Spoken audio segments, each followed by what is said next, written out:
where's the space for us to tell our stories and for people to just listen?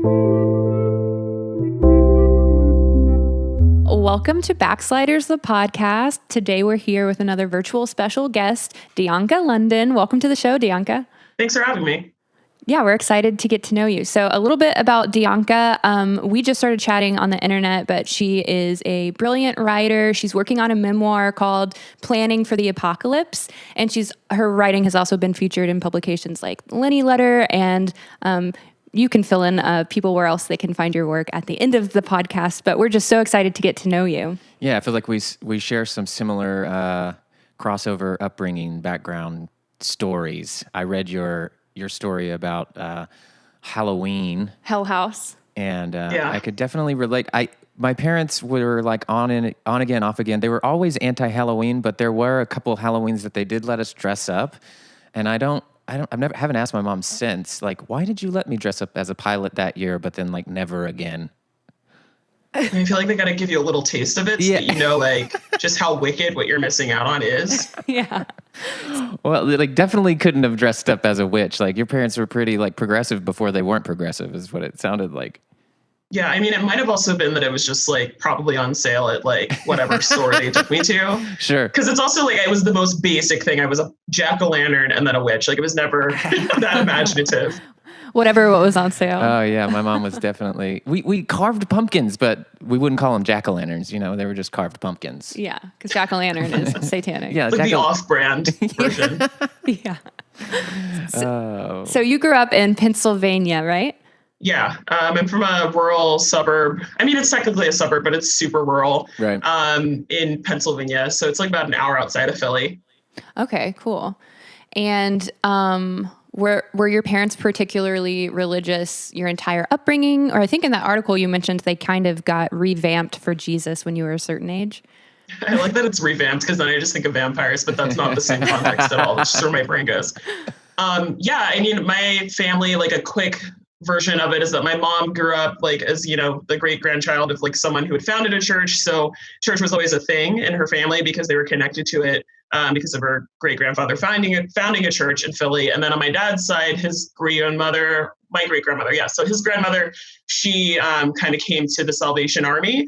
I hate that that's their name because it feels like almost too on the nose, but she converted to Christianity as a way of kind of coping with her alcoholism. And then, so that's the vein of Christianity he got. And then like, it was the 80s. So they were just like young people living in the 80s. And then they had a kid and then it was time to get christened. And then that kind of, I guess, pulled them back into that. And it's also just, you know, living in a conservative area of any part of America.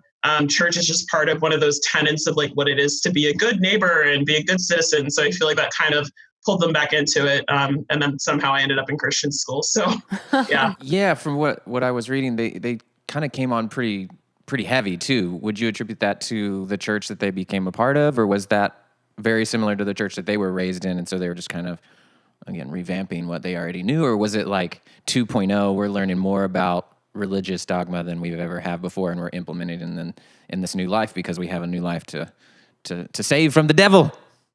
Yeah. It's kind of funny. It's a new card for parents when they have a kid. It's like, congratulations, a new lost soul. Yeah. I'm not sure. I mean, I think when I was younger, I always thought of it as just like, oh, this is just how parents are. They like make sure you're at church so you don't do anything weird or illegal or evil. But I think that it probably came from a place of, you know, just like seeing it as a place of solace for them, because they grew up with a lot of trauma from, you know, growing up in like inner city Philly, like during the 60s and the 70s and the early 80s. So I feel like in that way, the church became like a place that is like a familiar place that gives them support emotionally, spiritually. And so that kind of is where they poured in a lot of their attention and their time and their focus. And I mean, I guess in that sense, it makes it easier for me to sort of look back on things and be like, oh, okay, so it wasn't like they were trying to make me really weird and broken, but that was the byproduct of being in those spaces, let alone the difference between being in like a white church in the suburbs where I'm from, and then like, you know, going to the city with my family to either visit our family's church or the other Black churches that we were a part of. So just kind of existing and being in between is kind of where it ended up for me. But for my parents, I think that it was, and it still is, even though they're technically unchurched, which is convenient because of quarantine. But I feel like it was a place of solace for them that was like a way that religion and God was a way for them to work through things that they might not have language or the capacity to reckon with otherwise. Yeah. Right. I think it's important to remember, even though, we all have had experiences in religious environments that have damaged us in one way or another, that parents are, for the most part, just trying to do their best and provide what they have been taught is like a good thing for, to give to children, to keep us safe, to keep us, loved and knowing that we are connected to divinity. I always have to remind myself of that when I get like bogged down into the why, why was I forced into this belief system? Why did I never receive the tools to like examine it for what it is historically and all of the complexities of that, that for the most part, our parents they're just people trying to do a good job. Totally. I think my parents, like now that I think about it, like they didn't really have a good, like maybe learning relationship from their parents. And so it was like, they might've looked to the church to find that. And they definitely didn't find it in therapy in any way. Like they kind of didn't believe in therapy. I think that might've been a generational thing, or the idea that like only somebody with major issues needs therapy. But I do think that they definitely went there just looking for like a compass. Yeah, I like that you said that. I feel like it was definitely a compass for them. And maybe it was just an ill-fitting compass for me. Yeah. Sure. Yeah. Yeah, I mean, it's not one size fits all. Yeah, and I think that's where like maybe some of the problems lies. Like, and maybe that's just like the threat of like putting people in spiritual authority over a group of people is just like, then they start to believe that they have spiritual authority. And like, then it's like game over. Yeah, gets weird. It gets weird quick, super quick. They like, it starts with like maybe a sincere, like, I need to help these people. But then it's like, I will help these people. And then they will do what I tell them to do. And if they don't, they're ousted. Yeah, it's a super slippery slope. Yeah. What was the experience like for you in that church? I mean, which church? I feel like it was kind of like a punch card of like church bingo, like which denomination. I mean, I was christened at my family's church, which is AME Methodist. So I was christened there, which technically within that tradition counts as like infant baptism. So that was like my first baptism. Right. And then when that little chunk of time where everything was secular and all I knew about were like Disney movies and Halloween, that quickly ended when I started going to school because my parents decided to send me to Christian school, which when I've asked them about it, they always are like, it wasn't because we were super Christian. It was because it was one of the few schools that already was allowing for like kindergartners to read. And like, they wanted to make sure that I was in a program that would support the fact that I was already reading, whereas some of the other schools that they had looked at, including a Catholic school, which my mom was very like not down with because she's like, we don't pray to Mary, Catholics aren't Christians kind of thing. Right. But they didn't send me there because they didn't do the reading programming the same as they did at the school I ended up going to, which was a fundamentalist Baptist school, that all of their curriculum was, all of their books were printed by Bob Jones University Press. And I'm sure people probably will hear that and be like, oh no. And that's like the right reaction. But Bob Jones University, for context, their founder, Bob Jones, was very close with the KKK, I guess I could say it that way without going on Wikipedia and fact checking myself. Yeah. So I went to that kind of school, and then like we would go to church in the city still. Every now and then we did go to some churches that were like suburban Black churches, but they were always very far away from where we lived. So we spent a lot of time in the car listening to like Focus on the Family or whatever was on the Christian channel, en route, back and forth. And then on top of that, as I got older, I started getting involved with different church groups and youth groups and things like Awanas and stuff like that in the suburbs. So I was like splitting my time between Christian school, chapel 2 to 3 times a week, plus Bible study, and then like going to the city with my parents because like, you can't leave your under 15-year-old child alone. They might watch MTV or burn down the house. So yeah, I just was like kind of like doing a lot of, everything was church. And so that was kind of like where it led. And we did different denominations, and I ended up going to a Mennonite high school. So that kind of probably created my whole militant streak that hasn't quite ended yet. But I feel like it just was always, everything was prayer, everything was the Bible, and like, it was just nonstop. And even in our own home too, like if I ever, had an attitude for being a teenager, my parents would grab Prayers That Availeth Much, is kind of like Mad Lib prayer book where like you can have these pre-made prayers and you put a person's name in and they would like pray over me before I, get on the bus and go to Christian school. Mm-hmm. So it was just like everything was very that. And I mean, I still, got to like, get in trouble for liking Blink-182 and like whatever things that teens do in the early aughts. But most of it was, too irreverent for my taste. I mean, what's up with that bunny? Why do they like that bunny? Is it an idol? I love that bunny. What is it? Oh gosh, the bent ear bunny. Yeah, I forgot about that. I had that sticker for sure. I wanted it as a tattoo. I am glad that didn't happen. A little permanent. I do love when they kind of pop back into the mainstream media and maybe do a little something here or there. And I think they should do it more, actually. Blink-182. Tom's holding it down with all of the UFO research stuff. So there's that, at least. That's wild. I didn't even know about that. So he's like full force into trying to expose and get UFO information out? Yeah, totally. And he's like backing it with funding and stuff. And it's wild. So wow. For anyone who's out there listening, this is the moment to jot that down, the research about Tom DeLonge and his search for aliens. They are out there. As one of their older songs, aliens exist. That's awesome. Apparently it's true. Wow. So did you say militant streak that still persists? Yeah, I mean, I'm joking about it, but I think I have to kind of contextualize the setting of like my one school versus the other. So when I was at the Fundamentalist Baptist school, from kindergarten to 8th grade. We, every morning, we would pledge to the flag, the American flag, we would pledge to the Christian flag, we would pledge to the Bible. So that was the type of environment it was. And if you were resistant or sleepy or, by 8th grade, I'd made a few goth friends and we were just the ones who were like, we're not going to pledge to the flag or the Bible or the Christian flag because like, what is that anyway? Yeah. And that would get me in trouble a lot of times, in addition to just getting in trouble for, being the black kid in the class and just different things that I did when I didn't even have an attitude were kind of seen as being like problematic or rebellious or whatever. But that was a very like patriotic, like evangelical, like conservative, right-wing type of environment, which is very like on brand for like Bob Jones adjacent communities. Yeah. Then when I went to the Mennonite school for high school, like that was like totally the flip side of that because Mennonites traditionally are, not down for the government because, their tradition comes out of survival from being sort of eradicated by the governments that their ancestors came from. So when I went to that school it was great because we didn't have to, pledge to the flag. There was no Christian flag. We didn't pledge to the Bible. American flags weren't allowed on campus. American patriotic paraphernalia wasn't allowed on campus. And if it was, you got written up or you got detention or you got suspended.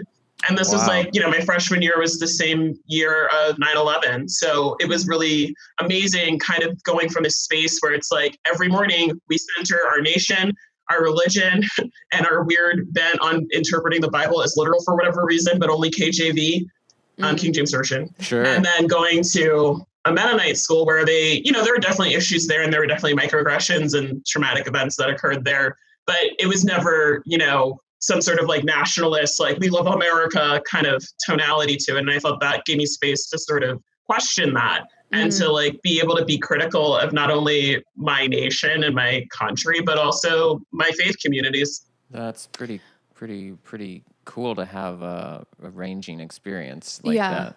So would you say that your experience of questioning things started in high school in this Mennonite environment, or did you have moments of that when you were younger in the Bob Jones school as well?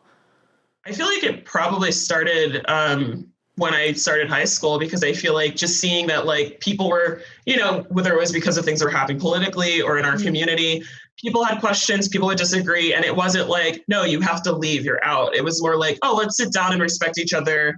And like, we might not change our minds, but we can hear from each other and learn from each other's worldview. And so I felt like that gave me a space to be like, oh, okay, so I'm not just condemned for life because I want to listen to a Marilyn Manson CD and I wore pants when I rollerbladed. Like I can be a more complex person and there's more avenues of examining my faith or examining how I embody faith community. And so I feel like it probably did start there. So it's kind of ironic in the way that my parents sent me there because I needed to learn math and use real books. But in the end, I feel like that was like the beginning of kind of that allowance of that space and seeing that it didn't have to be so restrictive, kind of started unraveling things that likely wouldn't have been unraveled if I had stayed in that other community. Yeah. The Mennonite community seems like a pretty rad community. We've had another guest on that grew up, no, he went to a Mennonite school and his College, family yeah. ran like a Christian camp. But He said he's never been more drunk than hanging out with Mennonite kids. Yeah, they do party. Many, not all, but Yeah. I mean, Old Order, I have no idea what they do because they're Yeah. like off on their own Yeah. community. But the mainstream Mennonites, suburban Mennonites, they do know how to commune together. We'll say that. Is it the Mennonites that have service where they kind of come together and anybody can speak when they're like moved to speak? No, those are the Quakers. Oh, But I mean, Quakers. they're like kind of like same tree, different branch because they're all Anabaptists. So there's the Anabaptist tree is like the Quakers, the Mennonites, the Amish, and then also Brethren in Christ. And then the Shakers, but there's only a few of those left because folks aren't excited about abstinence. So Right, which makes sense. So while you were growing up, was God always real to you? Did you kind of accept the definition of God? And I'm assuming like the portraits and what you were seeing was very much like a white Jesus type of situation in the schools that you were in. What were your thoughts about that? Did you accept what they told you, or were you questioning that?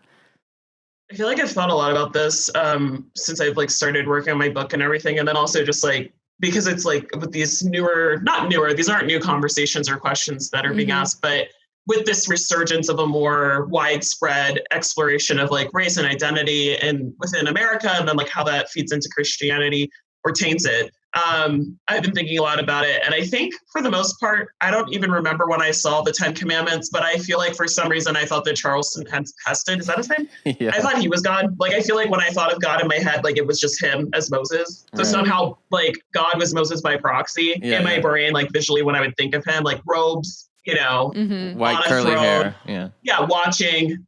And like sometimes not even a face, just like you know, like on Muppet Babies, the cartoon, how it was like the nanny would come in or the mom would come in. It was just like her knees down. Right. I feel like it was kind of one of those things. And I don't know if that was just my weird child brain or if that was like a way of kind of subconsciously not really even knowing how to picture this huge deity, this like divine character archetype, but also not knowing how to see him because does he look like me or does he look like all of my bullies? Like, I don't know. Yeah. So I feel like I always kind of was like an obscured God knees down. Wow, I really like that creative visual that your childhood brain came up with. I forgot about that from the Muppet Babies. That's such a cool. You never saw the adults, it's just knees down. Yeah, which does like reflect what we're kind of taught about God, or can be taught about God, which is just this like watching, judging figure in the sky that's making sure you're not doing anything bad.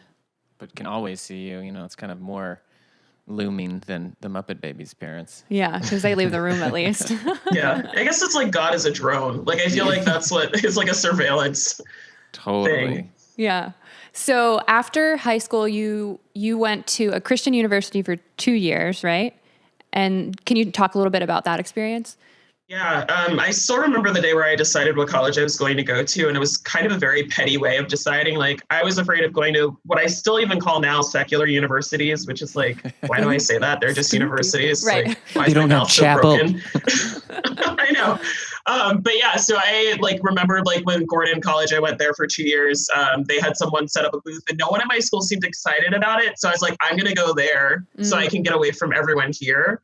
And so I went there for 2 years and I met a lot of really great people, some who I'm still in touch with now. And I learned a lot about myself. And it also did continue that sort of exploration of looking at the Bible as a text and looking at it as metaphor or literary devices that are used to tell stories, which I was super into because I was really drawn towards like English literature anyway. But it was the first time, even though I had been at the Mennonite school, looking at like sacred texts and scripture as something that needs interpretation and context and not it just being like, boom, this is like the truth with a capital T. But while I was there, it was just like a really strange trade-off because it was like you're in college, you get to like, you know, you choose your classes, you get to, you know, hang out with your friends. But at the same time, there was still that sort of undertone of like conservatism there. Like a lot of the rules of like, you know, on one day a week, like no opposite gender on your dorm floor. And because it's like just for you to all hang out and maybe do Bible study with your RA. And then like, you know, also things around like you have to leave your door open all the time if you have someone of the opposite sex over. And like,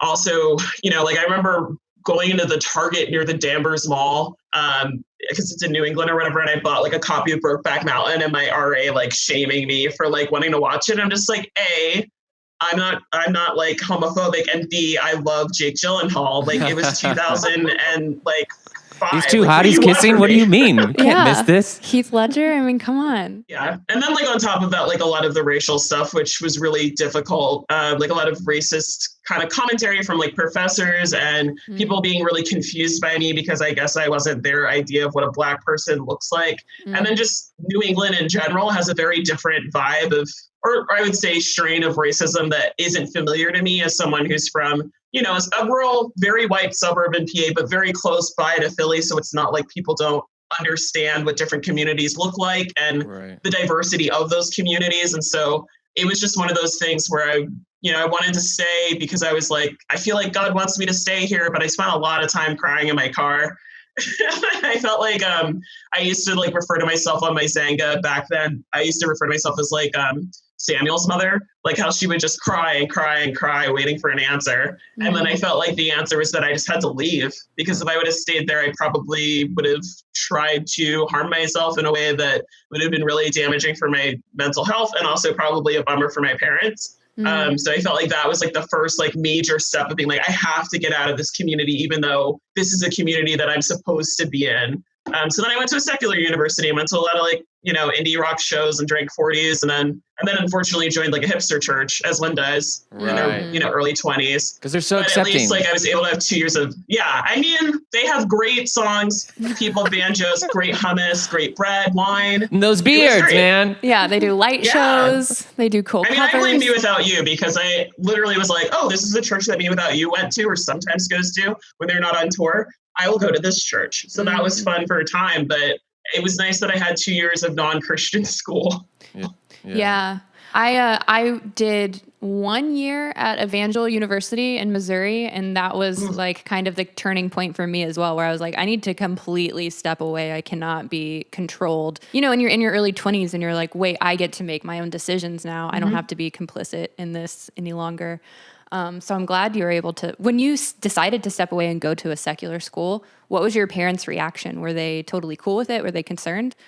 I'm not really sure. I feel like they were just like, how much is it going to cost? And I was like, well, it costs less. They had also told me to apply to Temple University before, but I was so afraid to go to a secular school that I didn't go. And it's one of those things kind of like what you're saying earlier on when you're like, you think about the why and it just kind of, you get really bogged down in the why, but it's just like, I was afraid because I was raised to be afraid of the world. And I was just like, I know that I can like make these private choices that go against what I'm taught to do, but that's a private choice. But what if I'm in the devil's den? What if I go to a secular school? Like what will happen? Called Temple. And then I ended up transferring there. Exactly. It's like, the devil's den called Temple. How can you believe? That's how they get you. God. They call it a temple, but it's actually Satan's lair. But I mean, I went and I told them, and I was actually even trying to figure out a more complicated way of doing it because I was so afraid of the jump, that I was going to do this. They have a 2-year program through, I think it's like through Messiah and also Gordon and maybe also Wheaton, where you can like hop around between the different schools for a year if you want to like do a year at a different Christian school. So what I was going to do is go to Messiah for a year, and then Messiah has a semester at Temple program, or they did at that time. So I was like, okay, so I can like still be a Gordon student by proxy of Messiah and then go to Temple. And then if it's weird, I can just go to Messiah and be a PA because I know what that's like, as opposed to New England, which was very intense. But then I was just like, that's too many steps. And I think mostly it was the paperwork that like turned me off because I was like, it was too much work. And I was just like, I felt like if I had to do more work, I wouldn't make that choice. So I just decided to go to Temple. And my parents, of course, were so like, much starting over. Like, it's so a lot. Much. Yeah. And I also didn't want to see people from my high school because I knew they were at Messiah. So I was just like, I'm just going to go to Temple. And it was really great because I felt like it gave me space to actually learn without wondering if I was like, you know, causing other people to like question things about their faith, or if I was coming off as, you know, prideful because I wanted to answer a question because I knew the answer. And like the racism stuff, I don't think I really, I experienced some microaggressions when I was at Temple, but it's, you know, a mostly very diverse mix of students there. And it's also in the heart of Philly. So like, I felt it was a literal like breath of fresh air going from like super white, like, you know, I'm like the only Black person anyone might see for weeks in Beverly, Massachusetts, and then, going to Temple where I can like have my own autonomy without being questioned about why do you dress this way? Why do you talk this way? Are you sure you're ethnically what you say you are? Which is part of what I experienced at Gordon. So I think my parents were fine with it as long as I finished school and didn't change my major again, because I had changed it 3 times at that point. Because their goal was maybe more about you being okay as opposed to controlling your thought life. Yeah, I was really surprised by that too. It's like really strange when as you get older, they put you in environments that were more controlling than they were, maybe. Yeah. It's like I was shocked. I thought they were going to be like, no, you can't. And then they were just like, do you need anything? Do you need like money for the fee, or like, what do you need? Because we got to go to Costco. Like they were like, just like whatever. Yeah. And it was shocking because it's one of those points where you don't expect that, especially growing up, like you said, in a very like rigid kind of like community where like up until the point where you either go to college or get married or go on a missions trip, like you're seen as like a vessel to be kind of filled by everyone else's opinions, whether that's God or your youth pastor, your teachers or whatever. Sure. Yeah, that's so true. I also think it's interesting, and I'm glad that more people are telling their experiences, but that your experience with racism at the Christian university was like more prominent, and even from professors, than what happened at the quote unquote secular university. Because how unfortunate is that a university that's supposed to reflect the love of Christ was damaging to you in that way as well. Yeah, it was really strange in that way. And it was one thing that I like really thought that, I mean, everyone thinks that, right? You go off to college and you're like, this year is going to be different. Yeah. And then I got there and I was like, this is different, but not in a good way. Yeah. Because in a lot of ways, that community, like where the school is located, is a lot more conservative than where I came from. And so it felt like almost like losing more agency. And then within the campus, like it's just absurd that, you're in the dining hall, right? Like I would go to the dining hall, be with my friends, getting my, bland food for dinner. And then a professor coming up to you and saying like, Potts, and that's my last name, he would call us all by our last names. And he'd be like, Potts, are you sure that you're an African-American? Your bone structure seems more like you might be, East Asian or something like that. And I'm just like, like my bone, what does that mean? Yeah. Like you're literally like talking about my bone structure. Like, are we at the World's Fair? Like in like 1884? Like, what is that? Yeah. So it was just like that. And then also seeing like that there wasn't really a lot of conversations around race and racism and anti-Blackness while I was there. And like, we had this one thing that really was like a moment where I was like, I don't think I'm going to last at this school. The first moment of that was like our freshman year, we had a class, and I'm sure they probably changed the curriculum by now, but it was called Community, Culture, and Christianity. And so they would have a bunch of different books and movies and things. I like to call it as like a class to make sure you're not an asshole. Just to like see like, okay, do you know about these things in the world? Do you know how to talk about them and like be tolerant of others in a way that can allow you to be in the academic community? And so one of the things we had to watch was Amistad. And I went to go see it. There's like different screenings that they had available so students could see. And I went by myself. And it was literally like probably the 10th time I'd seen that movie in school, because Christian schools love to show Amistad for some reason. And so I was in there watching it, and everyone was like staring at me while I was watching it. And I was just like, I was just like, I can't do this anymore. It's been so many years. Like, this is literally like the 13th year of watching Amistad and people staring at me while I'm watching it. And like, it was just like, I started crying, and I was just like having this like traumatic, like crying, like loudly and like gross. And I was just so upset. And I went to my RA, and she was just like, I like the part when he stood up and said that he wanted freedom. And she like quoted it, like, give us free. And I was just like, this is such a joke. Like, I'm experiencing this in a way where it's like, I don't even know how to put words to it. And the only thing that can happen is for my probably meaning well, very white RA is like basically making fun of a scene where a Black man is like crying out for his humanity so that he can go back to where he's from and be free. And then I was just like, this probably isn't going to work out. And then again, also the whole thing about not being able to watch R-rated movies. Like, what's the point of going to college if you can't watch R-rated movies? Yeah. Or being of age to watch them, And what is the Christian obsession with like wanting to control the stories that we're able to take in, as if the Bible's not full of horrific stories that we, if they were movies, would definitely be rated R. I do wonder why that movie was so prevalent. Like I do remember watching it when I was younger, But I wonder what's about it that like that community you're just latched onto, and did it like make them feel better about? It's probably because he chose the moral high road. Like I don't even, it's ridiculous. I've seen it so many times. I'm like, I don't know, the guy with the ponytail, like which one? They all have ponytails. It was like colonial America. But the one who was like the lawyer who like kind of was like advocating for them to be sent back and be free. I feel like it's an easy way to kind of like navigate these conversations around like not only anti-Blackness and white supremacy and racism, but also like historically, how do we deal with the past? But it's an easy in for white viewers, at least, because there's a hero who looks like them. Right. And so it's easier, you know, whereas like, if it was just him. like, I am him. I'm that guy in this narrative. It's like there's a good white in this movie. So I feel like that's probably why. It also was like, you know, it was a pretty well done movie, but it's just like, it sucks to constantly be the Black person in the room that everyone looks at. You're like, is she gonna cry? Is she gonna crack? Like, what's gonna happen? Like, are these her relatives? And it's just like, no, these are all actors. It's Amistad. It's a movie. But also, yes, it is part of my history. Right. I've been thinking about that a lot lately, just how white people get so uncomfortable when we are not the hero in a movie that's like tackling this country and our people's very dark history. Like we all want to see ourselves as the good white person, the good guy with the ponytail, because it is very, very uncomfortable to be like, no, the truth is that a lot of people were not good. A lot of people did horrible things to other people for reasons that don't make any sense and never will. And we have to sit with that. We have to sit and deal with that instead of ignoring and trying to sanitize it. If we have white villains, they're Russian or German. Right. Or Catholic. Catholic, yes. We got a couple of Catholic ones.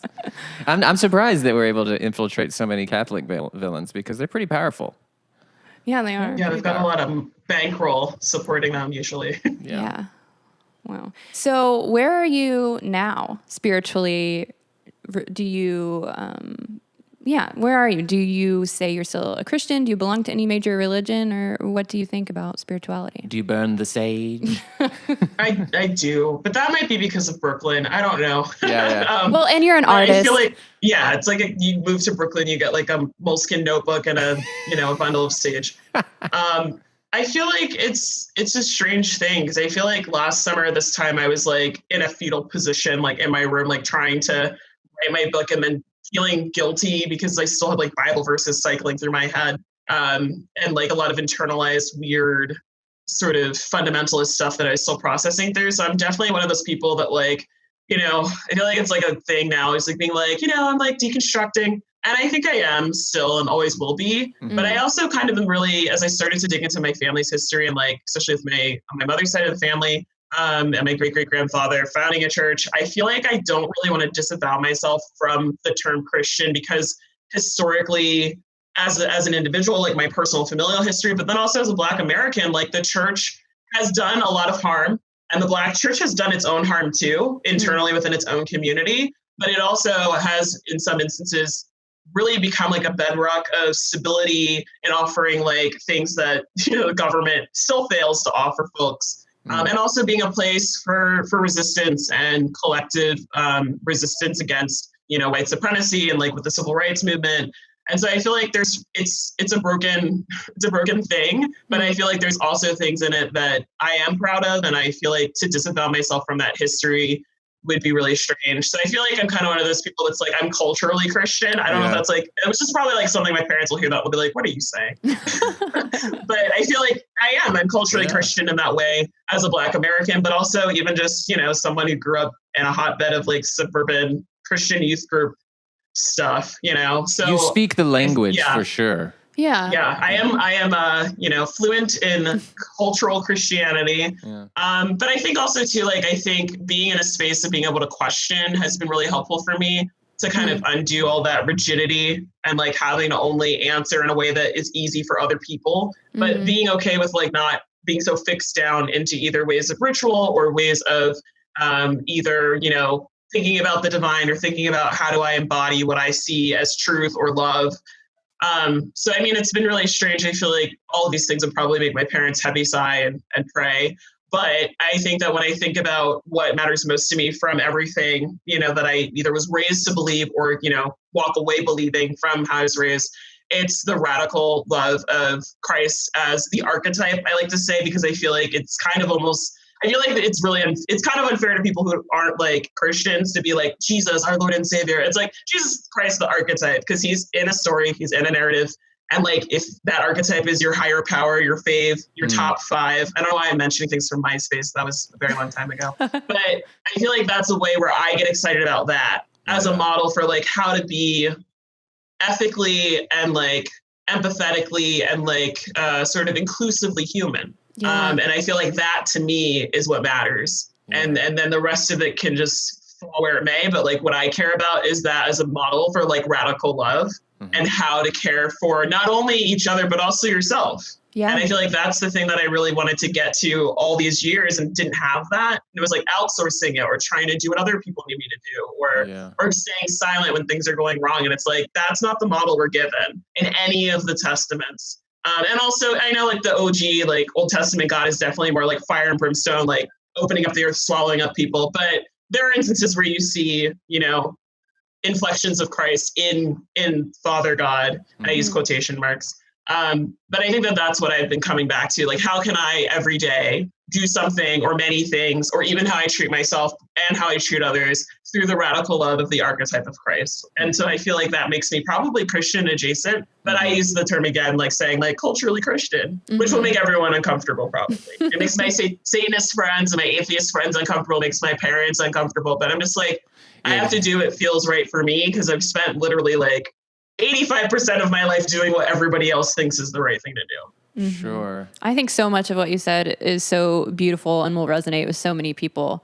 I think particularly in our generation, so many of us are feeling comfortable being able to question the beliefs that were passed down to us and find what feels right and true for us. And I've personally gone through a phase where I felt like I had to totally distance myself from Christianity and I was an atheist and I couldn't ever subscribe to an organized religion. But over years, I've realized that I'm trying to throw everything out, but there's still so much good that comes from, like you, I love what you said, the archetype of Christ. Like, I do still love the story of Jesus and how Jesus loved people and stood up for others, even people that, he everyone around him wouldn't. Shouldn't. Yeah, exactly. Yeah. And like, what a great example that is for how we should treat others and how we should be involved in our community and speak out for those less fortunate or who are more in need than we are.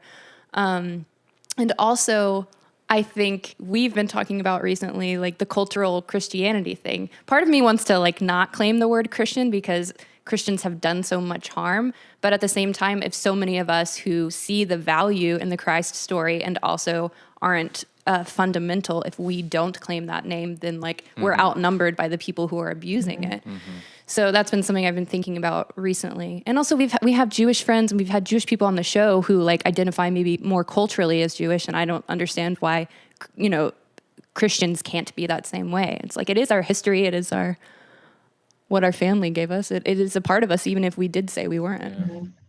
I think it's difficult to like associate with the name because it's the source of so much pain and anguish that we've experienced in our lives, in the sense of like, hey, wait a minute, like I believed this like radical love thing, and I'm like not experiencing it from people that taught me it or trying to teach it or trying to create an environment that teaches it. So why like this is like this bubble of hypocrisy that is just so like confusing that you're like, I gotta escape. I gotta leave this thing. But really, it's like, it's not the ideology that we're trying to escape. It's like the abuse of the name. It's like, it's almost taking Christ's name in vain and using it for your own power move. I think that's what we see maybe culturally happening right now, that is just like so like, just like despicable and like damaging to our hearts and souls. Yeah, totally. When I feel like that's like really something that I felt so much when I watched this I love PBS. I don't know. Plug for PBS. But on PBS, there's a documentary called Take This Hammer. And it's like from the, I believe, the late 60s, early 70s. And James Baldwin sort of goes around in California. I think he's in San Francisco or some, I don't know. I don't know anything about the left coast. I went to Christian school. That's what I always say when I don't remember things or know something. But he's going around this neighborhood and they're looking at, this Black neighborhood and how it's being, torn down and prepared to be gentrified. And they come across this large church that had suffered a fire, so it's very gutted. And it just looks like a relic and it's kind of crumbling. And he starts talking about how he grew up, as many people should already know, like he was the son of a preacher. He grew up very religious, much like many of us. And he's talking about the blasphemy of the white Christian church and that their churches are blasphemous. And I feel like that's really, in ways where I feel like knowing that internal language of the church is so almost powerful in a way to take it back and use it like a mirror to reflect that on people who we're walking around and saying like, yes, I am a Christian. I love Christ. I love Christ first, then America second. And then it's just like, but you're not treating anyone the way Christ actually literally treated people. Every single person he met, any person who was in the same room as him, you're treating people the opposite of what the person whose name you bear on your soul would want you to act. So I feel like that's something I've been thinking a lot about because I think, and also too, like with the dissonance of, claiming something and also being a part of a community that has harmed you. For me, I feel like I had to realize that almost same level of frustration and discomfort of being a part of the Christian community is very similar to my own discomfort and frustration with being American and being Black in America. Because I feel like to be a person of color, to be a marginalized person or a marginalized body within America is literally to be confronted with the almost grotesque irony of what we say our nation is meant to be and then what it actually is in practice. Right. And then if you add another layer, if it were a cake, I suppose, a cake that no one wants to eat, if you add another layer onto it when it comes to religion and faith communities, not just with Christianity, but any religious community or any intentional community, and how that hypocrisy is internalized and then weaponized against the very people that are, you're supposed to be protected by them. So I feel like it's just one of those things where like, I try to think of like, how can I get around it? And I feel like it's kind of like changing the narrative through action. Like, how can I help change the narrative? But then also, in a small way, maybe just instead of capitalizing the C in Christian, lowercasing it. And I totally feel like I got that from like Audre Lorde because she lowercases the A in America, which I've also started doing. So, and it's a small way of like being like, this gives me a little teen punk rock way of feeling like I have a way of like, I have a bone to pick and you can tell because I did this for a reason. But it's, I think they're kind of a similar sort of topography in a way. And for me, of course, it intersects because of my identity, but I think that same intersection can be said for many people, whether it's because of your embodiment, your ethnic identity, your racial background, or class or whatever it might be. And especially also too with gender stuff, like one of the main reasons why I also wanted to leave Gordon was because they were really just not speaking up about homophobia. And I was just like, well, usually, like white people really love to rally around, supporting, usually progressive white people love to support like the queer community. And if they don't want to support them, then I know they're never going to support the Black community. So I'll just leave because I couldn't stand by and say like, oh, I'm a Christian, but I go to this institution where like literally my friends are being like, threatened with having to leave the community or being like, harassed and no one's doing anything about it because it's a sin problem. And I was just like, this is a mess. Yeah. Yeah. I feel like it's a ripple effect. Like it affected you and it wasn't directly somebody attacking you, but because you can understand like the radical love of Christ and what,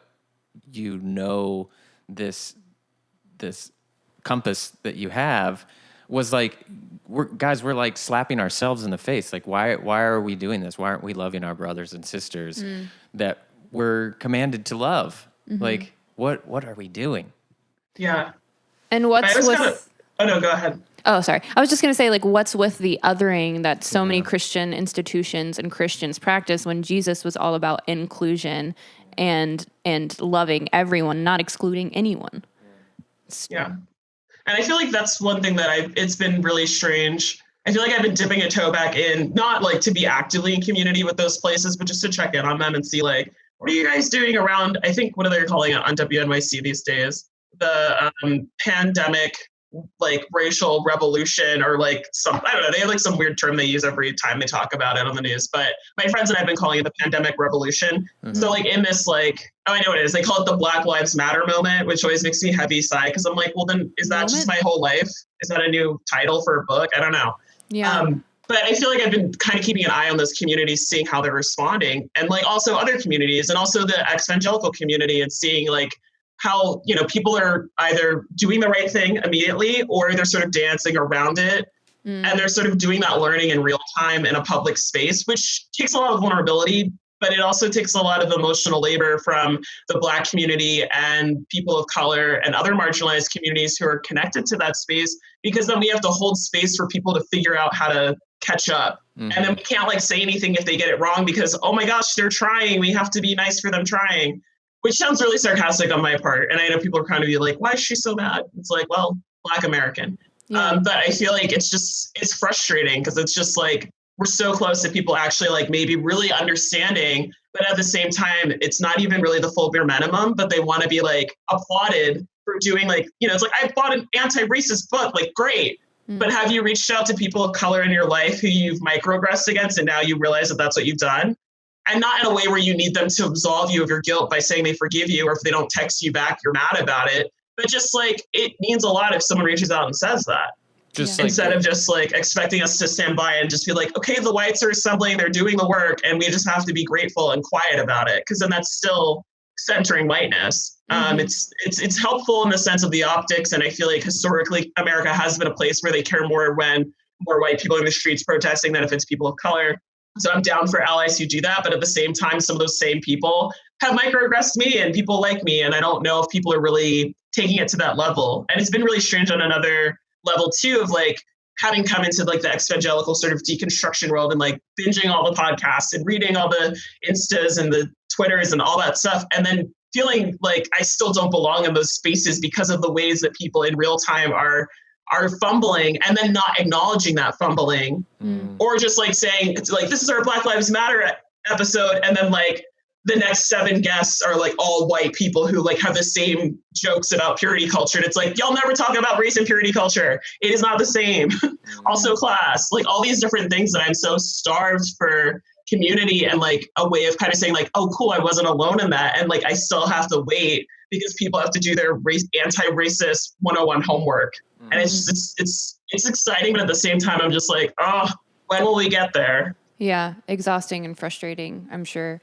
I mean, it's something we've been thinking about a lot too, this like performative activism that we're seeing happen. And while like in some ways we're like, oh, I'm surprised by that person speaking out, it's also like, but do we all realize how much work has to be done on a personal, deep level that is not just a 1 week or a 1 day or a moment? It's like an ongoing life thing that we have to take up and take responsibility for, because racism... Well, it took a lifetime to get to the point of your reckoning that like, oh crap. Yeah. And racism is a white person problem. It's created by white people, and it's our responsibility to fix it and to treat it as if it's ours, and to, you know, acknowledge the fact that if we haven't taken it on as ours, it's because we have been living in a privileged bubble where we haven't had moments of experiencing racism or, you know, speaking with people who have, and loving them enough to change things for them and to change things in us, even when it's very uncomfortable and we get it wrong. But I feel like, and I hope that people who are deconstructing and are in the community that we're dipping our toes into, you know, the basis of this community is that you question things and you have uncomfortable conversations. So hopefully this creates like a flood of people taking action, even through the uncomfortable feeling of maybe being the only person in your family that is doing so. Yeah. I wonder from your point of view, like you're saying, like you'll recognize people that are like out in the streets or like using their voice on social media platforms at this moment right now that have prior been your source of microaggressions and whatnot. Is the struggle that you're wondering if this is a sincere moment of reckoning and change? Is this, opportunistic in what's popular opinion to have right now?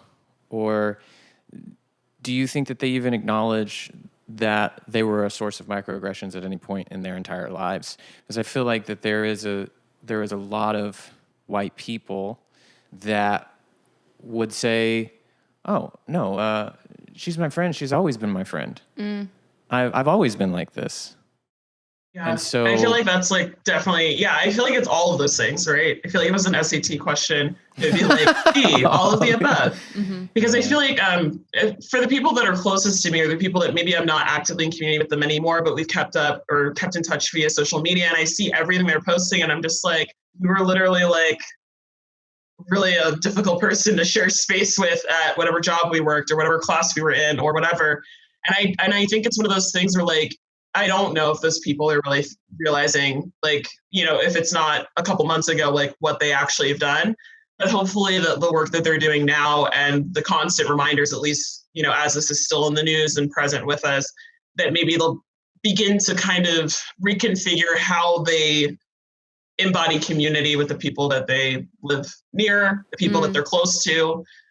Because there's just it's so much work, but it's just like people of color, people who are marginalized, whether that's because of their embodiment or because of their culture or their history. We don't get to choose to do that work. We have to do that work. We do that work. That's our birthright. It's our survival. We can't opt out. And so I just feel like my frustration comes from this feeling of like, oh, you get a cookie for opting in. It's like, where's my cookie then? Because like you know what I mean? Like to be a marginalized person on this planet, let alone in America, lowercase a, you don't get to choose to opt out of the revolution or out of social justice because your existence demands that you survive, and that you have to be aware of all of these things and figure out how to almost, it's kind of like the idea of code switching, but even the way that your body takes up space in a place, like you're constantly doing that work. So I just feel frustrated that maybe I just want like a plaque or something. I don't know what it is that I want, but I'm really worried because I already see the momentum slowing down. I already see people's feeds going back to normal, and to keep it specific to like people who are part of the communities that, you know, anyone who would listen to this podcast are a part of, with the whole like deconstruction evangelical community. I already see it. I see so many missteps. I see people leaving groups on Facebook because the admins aren't aware, because they've done the work, they've posted the book on their Instagram feed, but they don't know, because I don't think the holding space and listening to people who've experienced this violence is happening. It's more so rushing and like filling their cart with books and getting a Black Lives Matter flag, putting it up in your window in your gentrified neighborhood, and then being like, I did the work. And it's like, but where's the space for us to tell our stories and for people to just listen? Because I think storytelling is one of those things that's such a powerful modality that if someone's able to hear and listen and empathize and feel like what someone else went through, then they can kind of look back and be like, oh snap, I did that to someone. Or, you know, I do that to my neighbor all the time. Or I don't even talk to my neighbor because I'm kind of internalizing a lot of classism and racism, but somehow also gentrifying a neighborhood. So I feel like there's a lot, but I really want it to change, because I would hate to see like specifically like the community of folks who are doing that hard work of like healing their religious trauma, reckoning with it, and then also dealing with like deconstruction and, you know, what their faith or their community might look like as they move forward, which is such a personal thing, but it's also about interacting with other people and holding space for other people. And I would hate to see the same missteps and the same traumas that happened in the spaces that we've all survived and they are being perpetuated within these other spaces, not on the same level, because I feel like we have more choice about opting in or out of those communities, but I want it to change. And I feel like it is slightly, but I feel like some of the heavy hitters, they're dropping the ball. But like, again, it's like, how much work do people who are marginalized have to do in order to tell people they're dropping the ball? Like, I don't know. It's just a lot, but I have high hopes. But even my high hopes are kind of like more like medium hopes, because I don't want to set myself up for disappointment too much. Yeah. I mean, it's like I've gone to therapy every week for 7 years and I still need work. So the thought that in a few months' time we can like wrap our heads around all the shortcomings is like preposterous. So it's more like, hey, can we as a society and a culture decide to go to group therapy for as long as it takes? Forever. I mean, but that's truly it. And people do that at AA and similar types of groups where they come together as a group and they let each other speak and they hear each other's voice and they empathize with each other's pain and experience that they never had, but they feel like, oh, I know what you're going through. I don't need to comment on it. I can just hear you. I can see you. And we can commune in that environment. So it does feel like, to some degree, what we need is something like that, but just everywhere at all times. Yeah. I think all of this is also pointing to, like, I think racism is an American sickness, obviously. I mean, it doesn't just exist here, but it's very much something that is a part of the fabric of this nation that we all live in.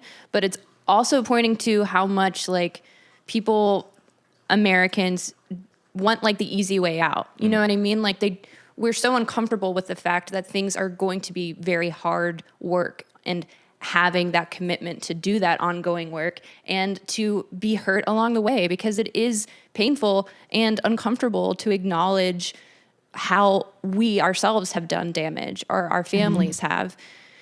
And so hopefully, at least the few people that listen to this podcast, you know, we're all being reminded that, you know, if we are doing self-work, how much it's our responsibility to also examine what we need to do as individuals to fix this problem of racism, and to commit to doing that ongoing work, even when it's hard, even when, you know, we all have this, like, desire to have things go back to normal. But we also have to acknowledge that what the fuck is normal? When has it ever been good for everyone? It hasn't. We haven't reached that point. That's not reality. And I think... But does it make, like, striving for a greater place a waste? What? We haven't been there, but it doesn't... Right, exactly. Yeah. And I think that was something that really bothered me in Christianity, was, like, the masking and the people not really wanting to hold space for each other and acknowledge pain and trauma and what people in the church were getting wrong, or the harm that was being done to others. And I think that's why a lot of people left. So I hope that we all can remember that and see that, and see our own tendencies to want to do that right now during this time in our country. But, you know, also acknowledge that, like, this isn't a new time. White people are waking up to this, because we've had the fucking privilege of this not being our daily reality, because we've grown up in communities that primarily look like us. And that's uncomfortable. So let's do things. Yeah, it's a lot. Like, it's so much. But I feel like realizing that, like, you know, I feel like I keep thinking this is really tangential. It likely is. I feel like every time I open my mouth, it's just a vomit of tangents. No, we love it. I think of the movie Midsommar, and, like, the scene where the main protagonist, like, she, you know, I'm not going to spoil the movie for anyone who hasn't seen it, but there comes a point in time where she, like, runs away from a scene of something she witnesses. She's overcome with grief from things that happened before she got to the weird little cult commune. And then, like, things that happen there, and she just starts weeping, and all of these women surround her. They don't stop her. They, like, kind of help her out of her shoes. They get her to the bed. They, like, help her breathe, and they, like, it kind of culminates in them all weeping and screaming and wailing together, which is, like, really intense and definitely, like, dramatic for the plot of the film. But I feel like every time I watch that scene, I'm like, I want that. I want that in all the communities I'm a part of. I want to help facilitate that, but I also want to be the recipient of that. Because I think a lot of times when people, you know, share what happened to them, whatever that trauma is, it's just like an instant, like, I'm sorry that happened to you, which is, like, you know, that's fair. You should be sorry. But it's, like, more like an absolution where it's like, okay, now we move on in a week or a month or a year or whatever, without realizing that that's something the person has in their body, and they carry that with them everywhere, even as they heal. So I don't know. We need more Midsommar moments, and just that moment, because the rest of that movie is kind of all over the place. But that's a moment I'd like to have in the real world. The rest can stay on the screen. I love that parallel that you just made. And they didn't make it about them, the women that were helping her through that. They didn't, like, you know, start sharing whatever shit they had going on. Like, we need to acknowledge the people that are in pain and hold space for them and let them, like, listen to them and not make it about us. I do want to ask before we go, like, in your observation recently or prior to now, how are people dropping the ball in ways that which they could be picking it up? Or how are they dropping the ball, and how could they pick it back up, or how could they just not drop the ball? I feel like there's so many ways. So I feel like I'm going to give one example of something that might be helpful. And it's something that happens in the publishing world, which is also a mess for its many reasons. But in the publishing world, a lot of times they'll have sensitivity readers. So if there's a manuscript or a book that comes in and maybe the person is writing from a point of identity that isn't theirs, they'll hire a sensitivity reader who is, of the community that they're representing on the page. And they will go through it and tell them, like, you got this wrong. You got this wrong. This is like tropey. This is like, fetishistic, like change it. And so I feel like I don't know how we could create like sensitivity training for or sensitivity readers for whatever communities we're in. But I just feel like it's, again, like being able to say, like, okay, here's a person who I'm going to compensate for their time to come in and like just call me out. And that is a labor. But I feel like, of course, people are like, well, I don't want to make people of color do labor. It's like, if people want to do the labor because you're compensating them and you're paying them well, let them do the labor. Or maybe ask a friend who you're close with and say, like, hey, if this is weird and I'm bothering you, I already Venmo'd you. So like, just like asking, because I don't know who else to ask. But I just feel like kind of that concept of having a sensitivity reader, like someone who you are able to have come in and call you out on your stuff and you just listen. Instead of it being like, oh, okay, yeah, we understand, we'll fix it. And then like ignoring that person's comment or the conversation they have with you because you're still afraid of not being seen as doing the right thing or reading the right anti-racist book from all the same lists that have the same writers on them.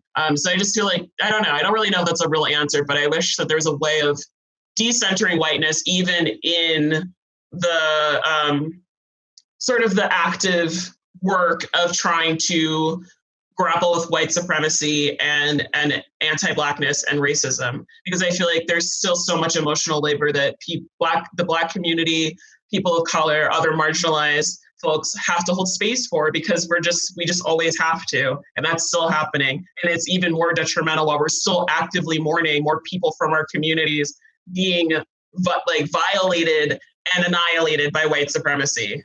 So it's just like, I don't know, like sensitivity readers, whatever that might look like in active community. But I just feel like you can still tell from some of the dialogues that are happening, even with the work that people have already done, that they have not really actively been in community and in dialogue with a Black person, a person of color, or somebody who is from a community that is at a different intersection of identity than their own. Mm-hmm. Yeah. That would be super helpful. It kind of reminds me of like, I feel like politically that is attempted and like almost feels like it's like on the surface it looks like that maybe, but it's really like maybe a paid cosign sometimes, and that's like so maybe more detrimental than helpful. Does that make sense? Yeah, I mean, it's like, I feel like it's like, I just like hate that I don't have another term for it, but I just feel like there has to be like, if everyone in the room that you're having a conversation with looks like you, then you're doing the work wrong. Yeah. And I would say that even for me, like if I'm sitting around talking to a bunch of like, suburban survivors who are Black girls with like Ray-Bans on, then I'm doing the work wrong, because I'm literally just like, of course we have our own personal experiences, but I'm basically talking to like X amount of versions of myself. And so I just feel like thinking about those intersections of identity. Yeah. Like we have to kind of diversify the room, not just in terms of like, oh, I have my Black friend who's here and my Latinx friend who's here and my Indigenous friend and my queer friend. But like, even if you're all the same race and a similar background in like class or where you grew up, you also have to bring in other people because like, we can't just center our diversity off of the diversity of our ego, but also the diversity of our lived embodied experience, if that makes sense. And then also I feel like it's important to say too, if you're not contextualizing the background of a person, you shouldn't refer to them as your Black friend or your fill in the blank friend. Because I just want to say that because I feel like a lot of people don't realize that. And I walk around constantly feeling haunted by like how many people are out there referring to me as their Black friend. Like, don't call us your Black friend unless if it's contextual to the story you're telling, because that's also perpetuating the centering of the idea of the white default, that like humanity equals white, and then we have to qualify everything else. So if it's not contextual, leave it out. I said those things because it was contextual of my little hypothetical room of people coming together. But yeah, please don't call me your Black friend unless if it's a story about my Blackness. Yeah.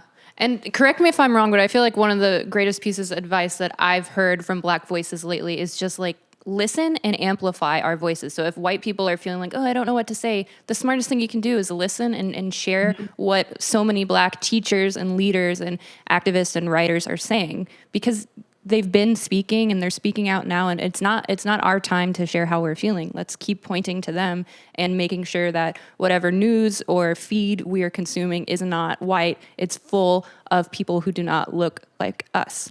Yeah, also, I definitely agree with that. I also heard on Instagram, I wish I remembered the name of this healer, but she was like, white people, if when you die, your funeral is full of only white people, like you didn't do your life right. Like that's the ultimate failure. That's So, and I'm sure, you know, we all have to sit with that and be like, okay, what does my life look like? And if it's predominantly me, I need to change things. I definitely agree with that. I also feel like too, I really, as someone who's usually on the other end of the listening, you know, like when it comes to podcasts, I crave to hear stories from like people of color, especially like to like the Black community who like didn't necessarily go to a Pentecostal church and grow up in a, like I'm from a suburb, like that's not that strange. There's a lot of other people who grew up in similar spaces, but I feel like even when we think about these narratives around, you know, religion and the community that is rooted within spirituality, and particularly within this sense, like Christianity, Black Christianity is diverse. We're not a monolith. No community is. And I am so tired of like, you know, I'm glad that the voices that I have gotten to hear, as few as they are, I have gotten to hear their stories, but it's just, it seems frustrating that it's like, I know a bunch of people who like, you know, ended up going to like Creation Fest and listen to like Christian punk rock and like we're Black, or, you know, a different community. And like, I just don't understand why those stories aren't being heard. So any other people who are doing podcasts about deconstruction or religion, maybe take a month or take 3 months and interview only people who aren't white. Because there's, I mean, as we know statistically, based off of what the church has done in terms of colonization, you know, there's a lot of people who are not white who have grown up, you know, underneath the heel of or in tandem with Christianity. So I feel like that's one thing that maybe it's a greedy request, but do your world more decentering of whiteness when you talk to people about religion, because like, it's just, I don't understand. It's like, why would I listen to a podcast of like 4 white people talking about racism and like deconstruction? That doesn't help me. Right. Exactly. I don't relate to any of you. Like I do, because I'm like Christianity stuff, but then it's just like, but everything you're saying is also slightly not what my experience or what the experience of someone in my body is. Right. So yeah, that's a whole nother can of worms that doesn't need to be unshelved today, but we'll save it. We'd love to have you back on. Yeah.